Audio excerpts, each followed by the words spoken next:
my name, okay, Chua Billy, right? Then I'm in my room is at the first floor, room 45, block AFKJ, okay? And you can always email me through this email, or you can write certain message, okay, in the Google Classroom to me as well. All right. So first thing, when we come to this course, okay, there is the words called control engineering. Okay, so what is this means by control engineering? Okay, so you know about control and you know about engineering. So when you combine these two words together, it means you are trying to analyze, to evaluate. Okay, you are doing engineering kind of things in order to do the control, right? So this kind of concept is very common in maybe electronic, where they deal with the board circuit and so on, okay, and also for sure mechanical. That's why you have to learn this course as well, okay, in order for you to understand, okay, the basic principle behind it, okay, as we grow into maybe a globalization's world and so on, okay, actually the difference between all these engineering field become narrower, okay. They expect you to learn or to know certain knowledge, okay, so that we can communicate between different engineers easier, right? So that's why this control engineering become a part or core course in the mechanical engineering, okay. You should able to control. Actually the idea of control come back when we start with the machines, okay. When human develop machines, we try to control, all right. Then from there it slowly developed and taken over by those electronics circuits, okay. And now maybe in software as well, okay, where AI start to take over and do more of the control part, right? But the idea of the control is still very general, okay. And our approach will be very much to the, maybe I would say upstream, okay, towards to the hardware part, okay, how you going to control from the nearest input to the output, okay. We don't do much on the AI and other things, right? So in the control, the basic components or general components involve input and output, okay. Input can be as simple as a button, okay, you just press red button, okay, or you press the green Kion buttons, okay. So it gives you certain instructions, okay, to the machines to do, okay. Maybe red buttons, it tells you to stop, the green button tells you to start, and so on, okay. You are actually doing a simple control, okay, of digital, like 1, 2 and so on, okay. Then you also have a desired output, okay, that is your goal, right? So if your goal is for the machines to heat up, okay, you press the red button and the machine doesn't heat up, means you are not sending the correct signal, right? So in between, in order to achieve the input and the output itself, you would see that you need some components in between them to connect from the input and connect it to the output, okay. So this interconnected component and the feedback systems actually lies within your equipment itself, okay. So every single equipments have their own behavior, okay. That's why we try to model those behavior, and from there we will estimate how it behave, okay, when we press the input to the output, okay. Just a simple examples like a motor, okay, a simple electric motor that you play with your DC motor. When you put in electric, okay, it will start to rotate, okay, but the behavior of how fast it rotates and so on become the characteristics of the hardware, okay, where we try to model and see how we can achieve that kind of output based on the hardware or the plant or the process that you have, right? This is the idea in the control engineering, right? So why it is important? QR code ada di Google Classroom. you just use link, okay? We don't use QR code, because if you are using phone to watch this live, then you will have difficulty to actually scan, okay? That's why I'm trying to do this, okay? And the reasons I pick YouTube also, because I believe everyone would not have the problem to actually access to this simple app, right? Everyone watch YouTube, right? Unless you cannot install YouTube, right? So if you cannot install YouTube, do let me know, all right? So why it is important for this course, okay? For most engineers, okay, from chemical engineers, electrical engineers, electronic engineers, even mechanical engineers, we need this, okay? Because whatever we design, okay, we must able to control it, okay? We don't want to create a monster, right? Okay, so any device or any plant or any things that we design, we would want it to be able to control, to achieve what we want, okay? When we press in the lift, we press level 1, it should reach level 1, not 1.5 or 2, right? Okay, so that's why we want to know the behavior, okay, when in between it, okay, between the input and the output, okay, and we try to analyze it, okay? So in a system itself, it is subjected to lagged response, okay? There is a delay response, and there is a disturbance during a process and the environment, okay? Like your the car air conditioning, okay? When you start your engine, okay, you press the on button, you will still feel hot, okay? You still need to wait, right? You cannot say why it is so hot, okay? So that is where there is a lagged response, okay? And there is a disturbance where if you are putting it in the sun, okay, you are going into a very hot area, right? In a very hot room, that would become your disturbance, okay? So in that way, okay, how your systems, your air conditioner systems should respond, okay? This is where why we use these courses, okay, try to analyze it or to model it, okay, at the first place, and then try to predict or see how it will respond, okay, so that we would able to describe the behavior of the final product that we going to sell or market better, okay, so that customers, when they complain, we know why this happens, all right? So model control engineering practice includes the use of control design strategy, okay, in order to improve the manufacturing process, okay? Maybe the efficiencies of energy use as well, and also some kind of advanced control in the car and so on, like your automatic stop braking systems and so on, right? The purpose of control engineering is not limited to this, okay? They are like power gain, okay? You amplify a power, for example, you are positioning a radar antenna by low power rotations, okay? You just turn the knob, okay, then you are sending a small voltage signal to control a motor, right? So in that way, when you control the motor, there is a conversion from this small voltage signal to a high voltage to the motor itself, okay? There is this power amplifications, okay? And we want to capture this behavior as well, okay? So how fast the electronics or convert or change to this kind of behavior, right? So that you will not miss the positions, okay?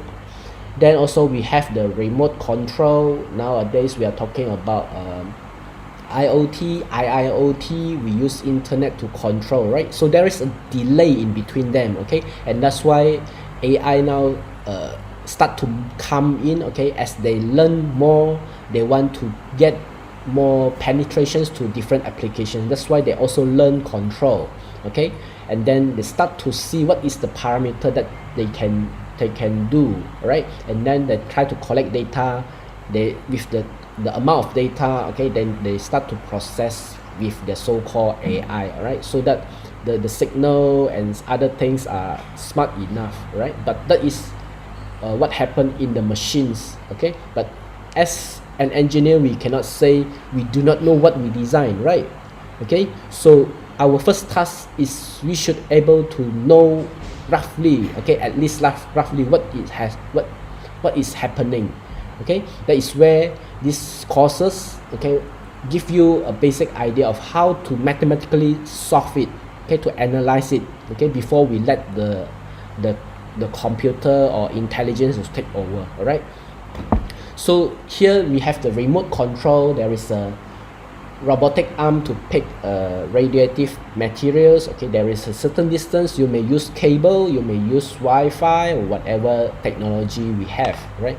Then also you can use the control for different things, convenient of input form, okay, for example changing room temperature, okay, and also compensations for disturbance. As I say, you have different environment, okay, as a disturbance, all right? So maybe wind and so other things, okay, that would change. So this control system will have to able to adapt, okay. If it is not able to adapt, then you have to tell your client this is behave like this, okay. At least if they accept, then they will get your product, right? So when you design, you should able to know what is the basic ideas or limitations, okay, of the plants and so on, okay, by doing this kind of analysis during the control, right? So the application itself, okay, it can be dated long time back, okay, in the ancient Greece time, okay, where the water flow regulators, okay, using water flow regulators, okay, if you still remember the tank, okay, there is a float, okay, it's very simple, right? Okay, it's just when the water full, okay, then it stop and so on. So there is a water float regulators, okay, there is water clock, okay, automatic oil lamp and so on, okay, to control the level of the lamp, okay. That is so-called very mechanical during that time, right? Then it start to change to the temperature control, then finally the speed control using fly ball governors, okay. And nowadays those ideas become more so-called digitized, okay, more electronics. When electrics come into pictures, it become much easier to control, okay, just pulling a wire with a small board, right? So you can do a lot of things with this kind of modern tools, right? So this modern tools you can see in the missile launcher systems, okay, from a book, okay, that's I would refer most of the time, okay, during this course. So you will see that you have remote locations, you're sending a control signal, and this control signal will go to a hub, okay, where it calculate whether there is difference between your input and your final distance, okay. You have a position distance. Whenever there is an error, okay, that there is difference, then they will ask the power amplifier to change to amplify the power and change the locations of the motor, and the motor will start behave and change the location, sensor get back and so on, okay. So this is a simple missile launching system, okay. Same with the James Watt fly ball governors. So in the modern applications now, we can see that control engineering, or I would say not control engineering, the control systems has been applied in various things like the quality control, automated assembly line, okay, then the space technologies, MEM systems, robotics, and other things, okay. These are the final I would say final product or final output, okay, after you are doing the engineering design, okay. Because when you start to implement these systems, you have to design accordingly, select, and you do the analysis, okay, using these modelings and so on, before you actually pass it for the client to use, okay, unless the factories, okay, now intend to improve, okay, after they may add certain equipments and other things that change the whole process, then yes, you have to go back to the drawing board again, okay, and see how you can tune the settings so that it actually match to whatever additions or changes in time, in, let's say, materials and so on. All right, so this is where this course will be useful for you. All right, so this course will introduce the concept, okay, of control engineering towards the designs, okay, mainly design of the system stability. Okay, this is what we want the system to be stable, we can able to control it, okay, not out of control, right? Then from there onwards, okay, we would also see that the definitions, okay, how we should models, okay, then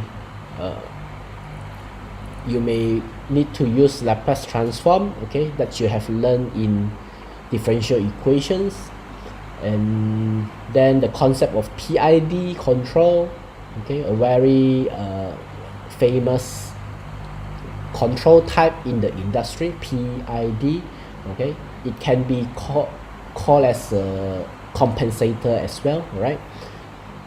And then we would, again, after we model, we will analyze our control systems, okay, using different methods in time domain and frequency domain, and finally we will analyze for the stabilities, okay, this is our main goal, right? Design for the stability, right? So this knowledge would be applied in the compensator design, which we use PID, PI, P, and so on, right?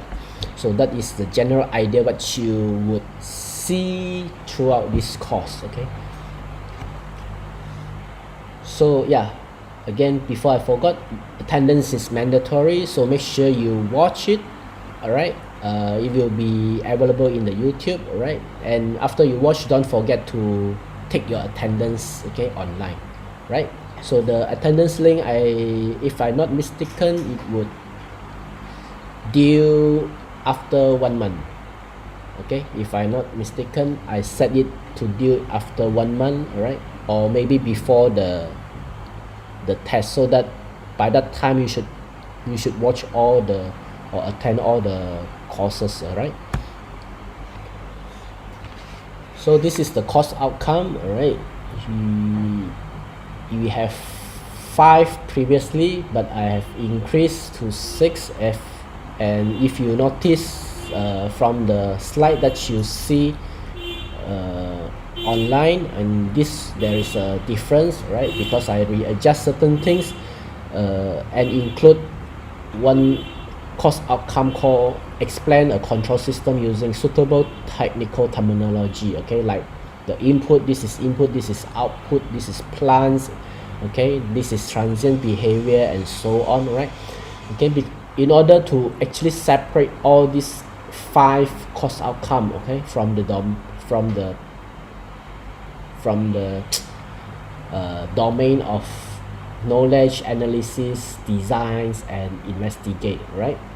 This part, because we are purely assessing the communications, okay, which I don't know why is there, okay, so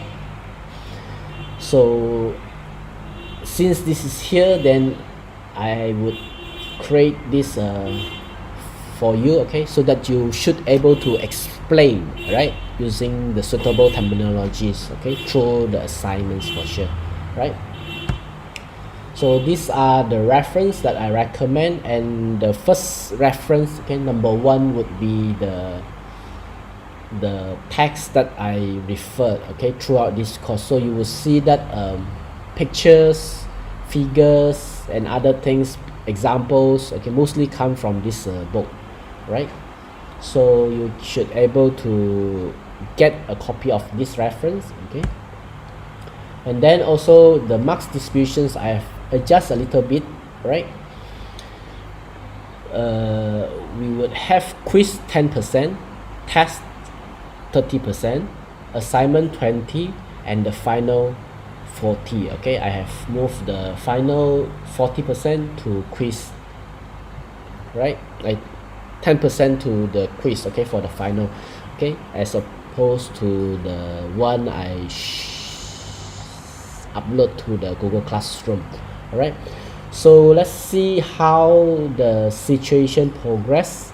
Okay, if everything goes well, then you should be able to come in on time next year for the final. I'm not sure, right? But if not, then you would have online tests, online exams, everything online. Okay, then we will see how we should break the final exam. Maybe we will replace the final exam like the previous semester, replace it with 2 tests, okay, instead of 1 final exam, or how. Okay, let's see how it progress and we will see. All right, so this is the course structure. Okay, we will see several topics from introductions, then we try to model, okay, and then we try to analyze using time response and frequency response, and finally the compensator design. Okay, mainly three main sections. Okay, the modeling, okay, the parameter of modeling as well, okay, then the time response, frequency response to analyze, and finally we design. Right, so we have these 3 main subject to cover, right, throughout this course.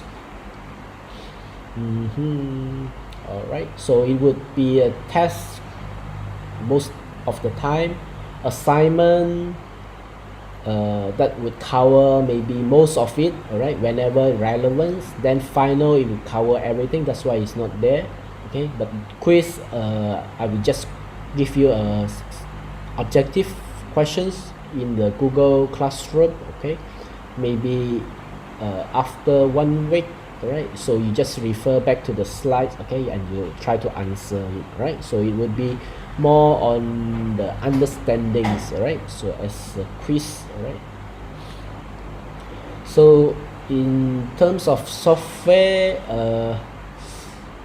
if you can try to download MATLAB with Simulink, right, but I think this one you need license. In that case, either you have a very good internet connections, then you can log into the Smart Desk UMS, okay, to access to the software MATLAB. Okay, otherwise you can also use open source or freeware, okay, Scilab, okay, to compete with MATLAB. Alright, we have the Science Lab, okay, with Xcos to compete with Simulink.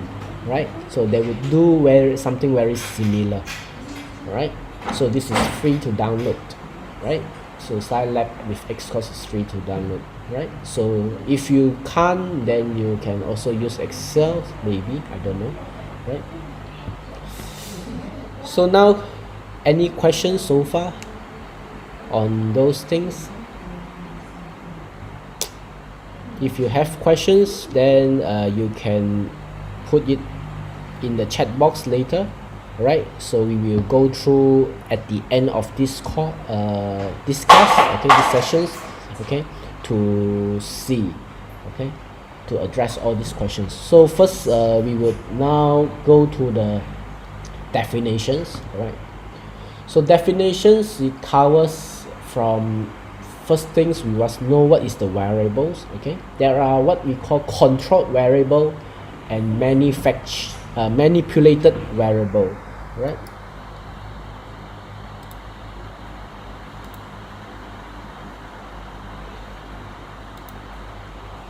okay, so there are controlled variable and manipulated variable. Okay, so this control variable and manipulated variable, actually, if you read the descriptions, okay, you can read it later, is referred to the input and output. All right, because in the input itself, you can manipulate it yourself. Okay, as a human, you can manipulate it. Right, that is the input. Okay, human input. Right, so you can manipulate it, let's say in terms of graph. So usually we will put that as x right? So manipulated variable, okay? Whereas the output would be, they call it control, okay? Pemboleh ubah yang dikawal, okay? Control, okay? So we are trying to control the output. That's why we call this part as the controlled variable, right? So you have a variable at the control side, okay? If we plot the graph, XY graph, then this would be the control variable side, okay? So if we press, let's say if we press level 1, okay, if this is elevator case, okay, we press level 1, it should give you output go to level 1, right? We press level 2, okay, it should give you output level 2, okay? So this would give you a characteristics of this input and output relationship, okay? The very straightforward relationship, right? So we have this manipulated variable and the control variable, okay? Then the control terms itself referring to the whole system where we're trying to measure the output and apply a suitable input so that it keeps being controlled. The whole process is like a loop, right? You keep controlling it, okay? If it haven't reached the output, we keep controlling it until it reach the output, okay? That is the ideal case, all right, where we always check, okay? Then a system is just referring to the combinations of components, okay, that act together to achieve your objective, your output, right? It can be multiple components inside, okay? So this is process 1, process 2, process 3, process 4, okay? That they are linked, okay, inside, right? So it forms a combinations of components or form a system itself, right? So when we say the systems or the process itself with the input, with the output, with other every feedback maybe, alright? So when we refer to these whole things, then we will say that as a control system, right? Next we see also a plant is just mainly referring to the equipment or parts of machines, okay? That's why we say as a plant, right? It doesn't need to be as big as a factory, okay? It's just a piece of equipment, okay, like heating furnace, chemical reactors, and so on, okay? So if you ask chemical engineering students, they will say plant design, okay? Actually they are designing this kind of control process, right? Then also in the process itself, when we refer to a process, it's actually referring to the operations, okay, that you are going to control, right? Plant referring to the equipment, process referring to the operations, okay? Maybe the operations can be a chemical reactions, okay, that become a process, okay? How fast it form, maybe form a kind of chemical or coating to coat, alright? That is also a kind of process, right? It becomes an operation itself. Then in between there is a disturbance, okay? It's referring to a signal or conditions that change or affect the value of the output, okay? It disturbs the output, right? And the final one, we would see the feedback, okay? Feedback referring to when we talk about feedback control, then it's referring to the operations that we try to measure the output and then compare with the input, okay, the difference between the output and the input, and we try to reduce it, the gap between them, okay, the error between them. Just like after the class, I will ask you for feedback. So after I listen to your feedback, then I again change my way or my way of delivery and so on to get what you want. Or maybe another way of feedback would be I give you a test or quiz, okay, to check how much you understand, okay? So the level of understandings from there, I get it, okay, then I change my way or tune or maybe scold you, whatever it is, okay, to meet my desired outcome. Okay, that is feedback control, right? So this would be the the general control systems, okay, that you will see from a reference input. Okay, then when we compare between input and output, we would call that as error, right? So this error signal not necessary because it's false, okay, because you're just comparing input and output, right? The error, then it comes to the controller. This controller can be in a form of electronics, okay. Then this controller will send a signal to actuator. This actuator can be in a form of motor, pneumatic, hydraulics, actuators, and so on, right? Then we send a signal to the manipulated variables, right, to the process. This manipulated variable will send it to the process, okay. But in the process itself, you may have disturbance. Let's say you have wind, you have someone accidentally push it, okay. There is frictions, there is other things that disturb the host, the systems, okay. Sometimes you can push it, okay, so it disturb, okay, then it will send different signal, right? So it comes to the process itself. So this process will finalize the output and send it to the output. Then after it sends the output, okay, we use a sensor to detect back, right, but whether it is meet our desired input or not, right?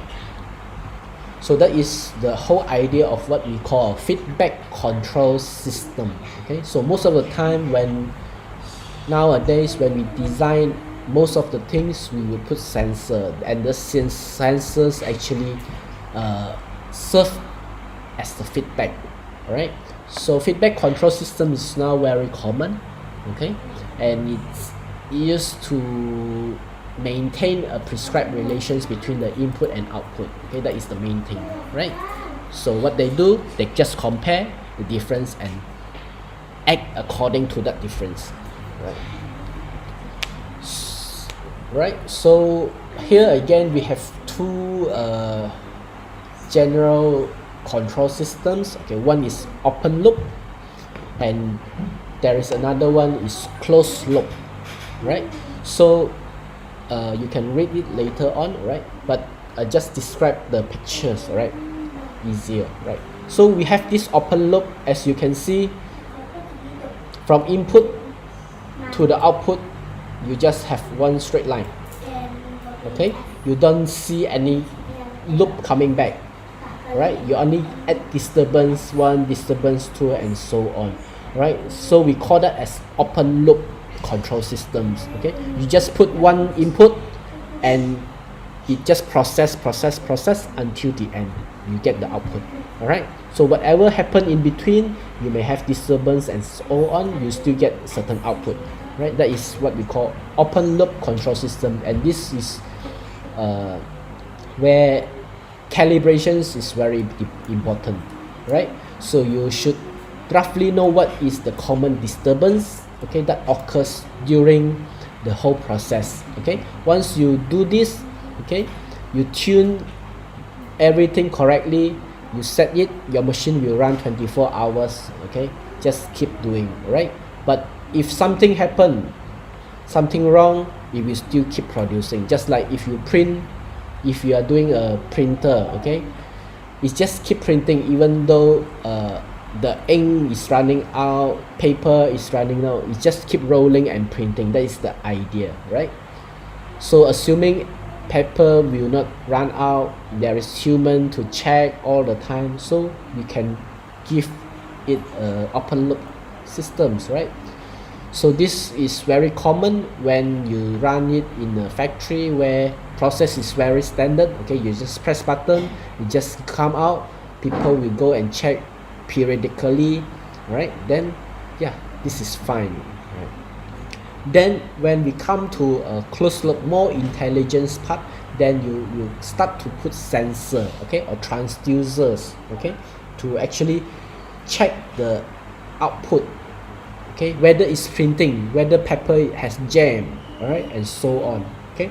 In between them, then you will start to come back again, right? So whether paper have moved, if it has moved, then you can print. If paper doesn't move, then it should stop printing. Keep adjusting so that paper keep moving, right? So this is the idea of closed loop. So you can see that not only one straight line, but there is a feedback loop coming back, okay. So we will see that this is a feed forward,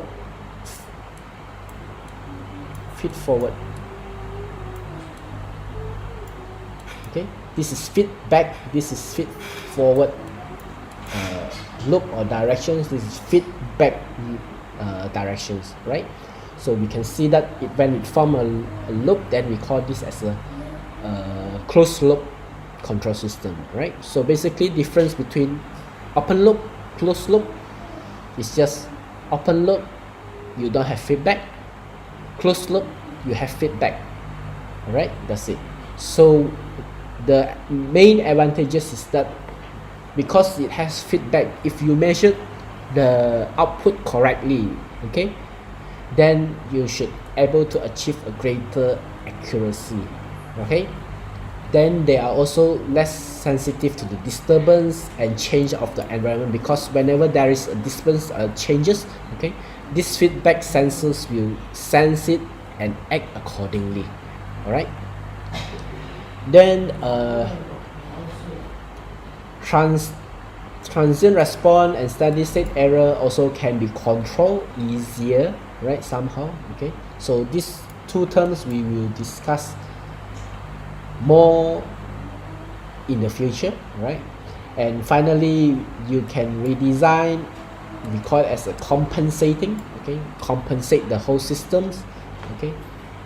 And the hardware we will call it as a compensator. Hardware called compensator, the process we call compensating, right. So then later you will see we call PID controller is to compensate the whatever error we have, okay. How we want to compensate, how we want to react to that difference, okay, when the output and input is not as we want, okay. That is how we are going to design how we want it to compensate, okay, that amount of error, okay, by doing it through the hardware, right. So again, you can see a very simple examples of open loop and closed loop control, okay, of a speed. Let's say this is turntable, right. So it keep turning, you turn on the battery, it's keep turning, okay. So this one, it could be like I forgot the name, okay, never mind, okay. So it just keep turn on, and you just keep turning, right. Whereas in this case, you have a tachometer, okay. So this tachometer will sense the speed of your turntable, okay. So whenever you press it may become slower, so it detect the speed. Then because the speed have reduced when you press it, okay, so you will start send more signal to increase the power of the motor, okay, so that it reach to the desired speed again, right.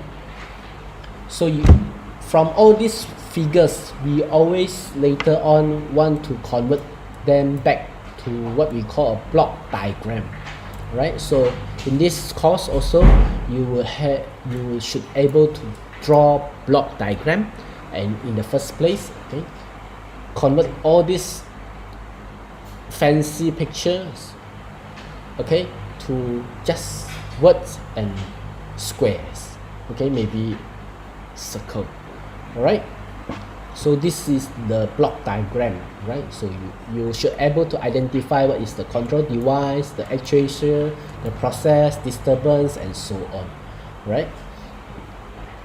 So this is one of the examples of controlling the temperatures. Okay, you have a desired temperature, you measure it with a thermometer. Thermometer send the signal in an analog signal, right? So you need a converter to convert into digital signal.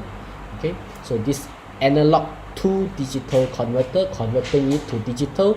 So this digital, through an interface, you can connect it maybe RS232 or USB, whatever protocol interface to your PC. Then your PC would have your desired input. Let's say PC say I want 500 degree. Okay, here at the starting only 25 degree, right? So PC will now instruct, there is difference. Okay, so it will instruct again, send the signal through the interface to an amplifier. So this amplify the signal, right, to a relay. Relay is just an on off switch, sort of. Okay, so you just send a signal, amplify it, okay, to the relay, and relay just on it, okay, send more power to the furnace to heat up. Alright, so this is the whole process of temperature control. Okay, then in the car temperature control in the car passengers compartments. Again, we have the input and output. Okay, output is what we try to set nowadays. New cars, they have the temperature control, like you can set your car temperature as 24, right, just like the home air conditioner nowadays. Okay, not just turning a knob, right? Long time back, okay, old cars technologies, you still see the knobs, right? Okay, the knob is somehow like the open knob, you just turn, it just give you a lot. Okay, that is the amount that it will do. All right, whereas in the new car, where you can see the display showing 24 degree C, right, then the outside temperature, they may show 35, right? So your car may somehow display all these informations. Okay, and your desired temperature may be 20, right? So you can see that there are 3 different values, right? So from 20, your design is 20, but your car inside now still 24, haven't reached. Okay, so what they will do, they will instruct the controller to send in more cool air to cool it down, right? Whereas you will continue to sense the temperature outside, okay, the radiations and so on. All right, to once they know there is a very high heat outside, then the controller will tell through the modeling itself, they will know that using this, based on this temperature, they should increase a certain amount of cooling air, okay, so that it reach 20 faster. Okay, so this is the idea, right, of feed forward and feed back. All right, there are multiple feedback loop, okay, here, right? So here also you can see that instead of using multiple sensors, they may just install a small blower, a small suction blower at the passenger place, okay, so that they measure what the passenger actually sense. Okay, you cannot put a sensor at the roof of the car compartment, okay, because that is the nearest to the sun, right? So the temperature may not be, if you set there you want 20, then the temperature that the passenger will sense may be around 18 or 16, right? So that is what how you should think and design, okay, when dealing with all these things. Okay, selections of locations of sensors and so on, right? In a control system design process, okay, you will see very typical steps, okay, very simple straightforward steps, okay. You establish what you want your target, right? So with this target, then only you will achieve what you want, okay. Without this target you will not achieve what you want, right? Just like if you have a target to become a prime minister, let's say, okay, how many of you have ever thought that one day you will become a prime minister? If you never thought of it, you don't have this goal, you will not move or work anything towards that, right? So this is where this goal is very important, okay. So first thing, you must identify your goal, right? So now your goal is just graduate as a mechanical engineer, okay. That is your short-term goal, right? So based on that, now you start to work, right? You take all this course. In order to graduate, you must take 135 credit hours, okay. Everything must be C and above, right? So this is the concept of controlling, right? So first thing, you must know the goal, right? Then you identify the variables to control, okay. What you can do, what you cannot do, right? Write down all the specifications of the variable, okay. Means this input, okay, what is the temperature range or signal that it can take, okay. What is the setting that you can do? Those are the specifications of the variable, okay. For example, a motor also okay, a motor also you can have the moment of inertia of the motor, the maximum speed, the reduction, the power amplifying. Those are the specifications of the variables, right? Then after that, once you have these specifications, then you can establish the configurations, okay, by identifying the actuator, okay, the input and the output. Now you start to connect them, right? Putting all your components together, your configurations together. Now you obtain the model of each of these, how the motor will behave, the controller will behave, the process will behave, and so on, right? So you do it in the mathematical model. So that's why we call model of the process, okay, not modeling, not AutoCAD, not SolidWorks, alright, but mathematical models here, right? So once you have this model, then we will describe the controller, select the key parameter that you can adjust, right? Whether it's button, temperature, whatever it is, right? Then from there you will start to analyze whether it's stable or not. Then finally you want to optimize. If it doesn't, then you just repeat again and repeat until you get what you want, okay. Just like you are trying to graduate, you want 135 credit hours, C and above, okay. You keep repeat until you get all the courses passed, right? So this is what you do, right? You are trying to control. Okay. Okay, next, this is again a more specific type of design process in the control engineering, right? More relevance to this course now, right? So you will see a physical systems and specifications. You will see the previous from pictures, then you draw it now in a block diagram, as I told you. Then you transform it into schematics, okay, with all these lines, okay, connect them, right? That we will go through later on, right? So from the schematics, now we will use maybe a signal flow diagram or state space representative to connect them, okay, and form the mathematical model, right? So you will reduce or add, okay, to for us to be able to mathematically combine them later on, right? And analyze, okay. This is the whole process that you will go through maybe in the next lecture, right?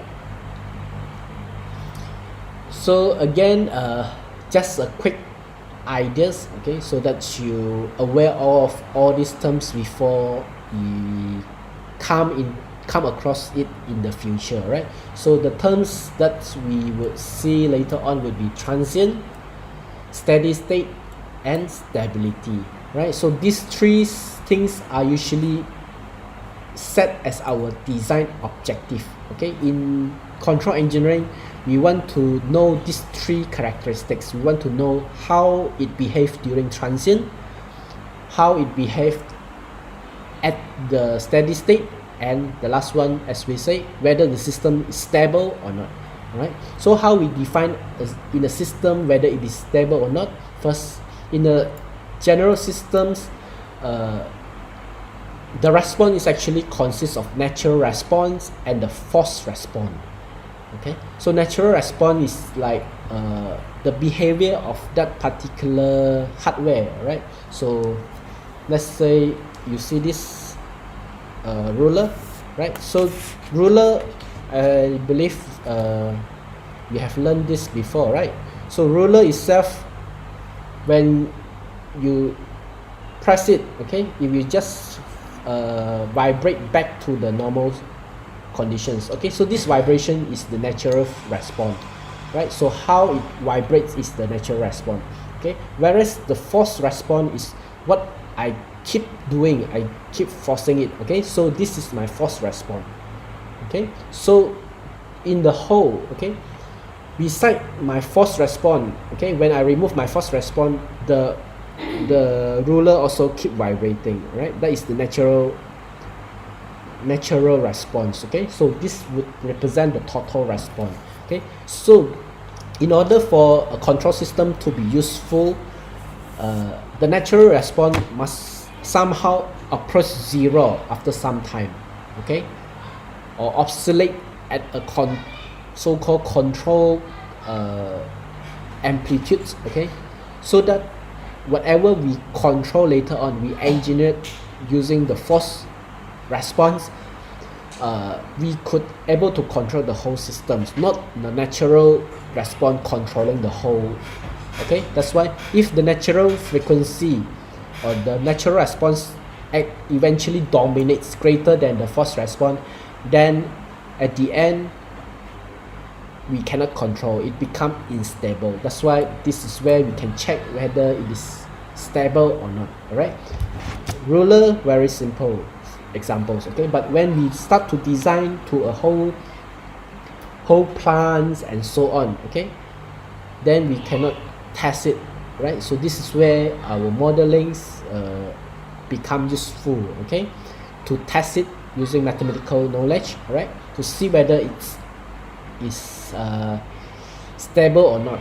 Okay, then next, after we know it's stable or not, then also we want to know how it behaves during the transient response. Okay, from these examples, this is elevator examples from level 1, okay, going to level 4. Okay, they are pressing level 4, so the elevator will now start to move, okay, and then slowly come to the steady state. There is a steady state error. So there are two parts, right, as we say, transient response and the steady state response. So in the transient response, referring to the changes through before it becomes steady, right? So if the elevator behave in this way, then the passenger will vomit, okay, throughout the journey. All right, free theme park experience, right? Then if the steady state error here, let's say this is 0.5 level, so means the passenger now have to climb 0.5 level to reach the floor, right? So this is the behavior that we want to see to evaluate the performance of the machine itself, right? So there is two parts, transient and steady state. All right, so in the transient also, we also want to know how long it takes, right? So if this is too long, let's say this is 40 seconds, then it's better you take the stairs, all right, just to go to fourth floor. It takes 40 seconds, right? So this is the behavior that you want to control, right? that describe the whole pictures of the transient response and steady state error. Why this is important in our discussions later, right? This is the two parameters that we intend to control. Alright, so come to the end. To make things fast, okay, we just first cater the course outcome number 6. Okay, we start with assignment number 1 in the first week.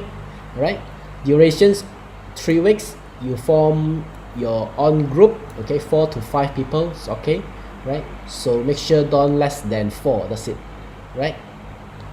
What you need to do is just choose any examples as I've described previously. You can see missile launchings, elevators, passengers, cars, and so on. Just choose any examples from YouTube that you like. Okay, in your group, go to search several ideas, come back, sit down and discuss, okay, which example you are going to use. Identify the input, the output, the process, the plant, the sensors, whatever it is. Identify all these things in the technical form, then draw them into block diagram, show it, okay, maybe in a it is an open loop or closed loop or whatever it is. You describe it to us, to me, right? Make a simple video, 8 to 10 minutes, okay? Everyone present it, right? Start with introductions of your YouTube video. I mean the examples that you get. Maybe you can trim it to certain clip, okay? Show this is missile launching or satellites orbiting the earth, okay, whatever it is, okay, what happened, right? So then you identify all the control components, tell in the video, the block diagram explains, and then share it. That's it, right? So these assignments, actually, if you do it properly, it may not take you more than 2 hours, okay, at most 3 hours. Okay, you just quickly search YouTube, okay, or while you watching YouTube every day, then you just take half an hour to search for the ideas. Meeting 30 minutes, now you can break the things, distribute the work to the group, right? So this is your first task, okay? And I guess that's all for today. So any questions?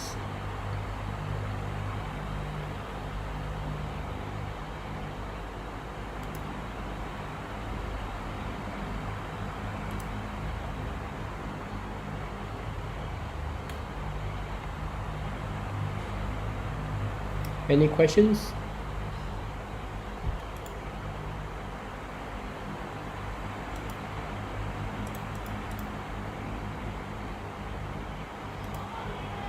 No? Okay, so if you have questions, you can always keep posting. Alright, so if no, that's all for today. And tomorrow tutorial, we don't have any tutorial for this week since we just beginning. Alright, okay. Where can we obtain MATLAB? MATLAB, basically you need license, okay? So what you can do is you go to search for Smart Dash UMS, okay? Smart Dash UMS, they will divert you to a website and you need to install a Citrix receiver, okay? So once you install it, you just log in using your student ID, means your matrix, okay, in the SMP, and also your SMP password, okay. You can log into various not free software installed in UMS server. Alright, there is MATLAB there, okay, that you can use. Alright, otherwise you can get it wherever you can, or install Scilab. Alright. Sir, I still have no access to Google Classroom. Is it because you are not using your student ID to log in, because Google Classroom I only set it using your student ID, means your student email, right? So your student email will have the same password with your SMP, right? If you still cannot access, meaning to say you have to switch account, right? Because I believe you may use your phone, okay, which have your personal Gmail account, right? So whenever you log into it, then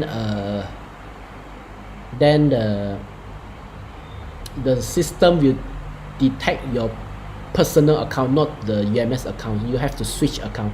Otherwise, another way to do it is you use if you are using Chrome, you use incognito mode. Okay, in the browser you just click the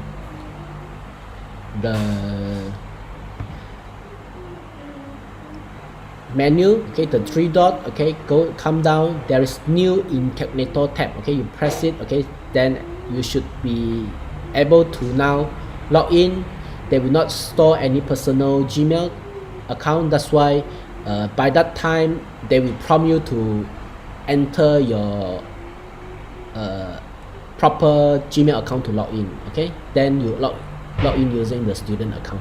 Okay, if you still haven't able to do that, okay, then you can let me know, okay, your matrix number.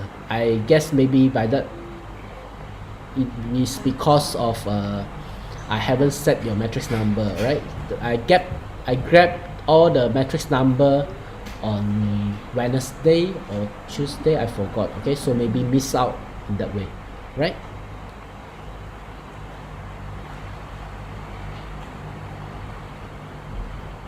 Okay, so alright, okay, right, so I think that's all. If you still have questions, you can still post, alright, and otherwise we will end these sessions, okay, and see you again next Thursday, right? Okay, thank you, bye bye.